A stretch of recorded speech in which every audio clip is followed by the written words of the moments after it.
کہ ایران پر اسرائیل اور امریکہ کے حملوں کے بعد شروع ہونے والی جنگ کو آج ایک ہفتہ ہو گیا ہے اور اس دوران ایران میں اب تک 1300 سے زائد افراد جاں بحق ہو چکے ہیں۔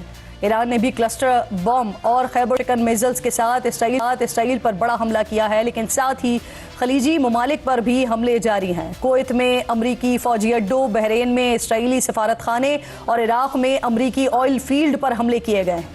سعودی عرب نے 4 بیلسٹک میزائلز حملے ناکام بنانے کا دعویٰ کیا ہے۔ حملے کے بعد آذربائیجان نے ایران سے اپنا سفیر بھی واپس بلا لیا ہے۔ اسی طرح ترکیہ نے بھی اعلان کر دیا ہے کہ نیٹو کے فضائی دفاع نے ایک ایرانی بیلسٹک میزائل کو ملک کی فضائی حدود کے قریب آتے ہی روک دیا تھا، لیکن ایران نے سعودی عرب، ترکیہ اور آذربائیجان پر حملوں کی تردید کی ہے۔ لیکن اگر یہ حملے ایران نے نہیں کیے تو پھر کون یہ حملے کر رہا ہے؟ ایران جنگ کے اثرات پوری دنیا نے محسوس کرنا شروع کر دیے ہیں۔ آبنائے ہرمز بند کیے جانے کے بعد دنیا کو 20% تیل، 30% LNG اور دیگر تجارتی سرمایے متاثر ہونے سے اربوں روپے نقصان کا خدشہ ہے۔ آبنائے ہرمز مشرق وسطیٰ کے خام تیل پیدا کرنے والے ممالک کو ایشیا، یورپ، شمالی امریکہ اور دیگر دنیا سے جوڑتی ہے۔ اس سمندری راہداری کے ایک طرف عرب ممالک تو دوسری طرف ایران ہے۔ اس راہداری سے روزانہ تقریباً 1.50 کروڑ بیرل خام تیل گزرتا ہے۔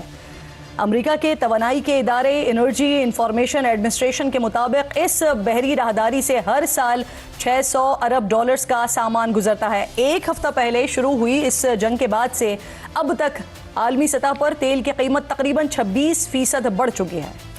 ان 7 دنوں میں 7 آئل ٹینکرز کو آبنائے ہرمز اور اس کے اطراف میں نشانہ بنایا جا چکا ہے اور امریکی صدر کی سیکیورٹی گارنٹیز کے باوجود اب آئل ٹینکرز نے آبنائے ہرمز کا استعمال کرنے سے انکار کر دیا ہے۔ امریکہ جو بھارت پر روسی تیل خریدنے پر ٹیرف لگا رہا تھا، موجودہ صورتحال میں اسی امریکہ نے بھارت کو روسی تیل خریدنے کے لیے 30 دن کی چھوٹ بھی دے دی ہے۔ قطر جو دنیا کو 20% LNG برآمد کرتا ہے، اس نے کم از کم اگلے 2 ہفتے LNG کی پیداوار بند کرنے کا اعلان کر دیا ہے۔ امریکی بینک JP مورگن نے خدشہ ظاہر کیا ہے کہ اگر آبنائے ہرمز بند رہتی ہے تو عراق اور کویت سے خام تیل کی سپلائی چند ہی دنوں میں معطل ہونا شروع ہو جائے گی۔ اب ماہرین کے مطابق مشرق وسطیٰ میں جاری لڑائی کے 8ویں دن تک یعنی کل بروز ہفتے سے ممکنہ طور پر یومیہ 3.3 ملین بیرل تیل کی سپلائی کٹ جائے گی، جبکہ اگلے ہفتے تک یہ نمبر 3.8 ملین بیرل اور اس سے اگلے ہفتے تک 4.7 ملین بیرل یومیہ تک پہنچ سکتی ہے۔ اور عراق چند ہی دنوں میں تیل کی پیداوار میں 30 لاکھ بیرل یومیہ سے زائد کی کٹوتی کرنے پر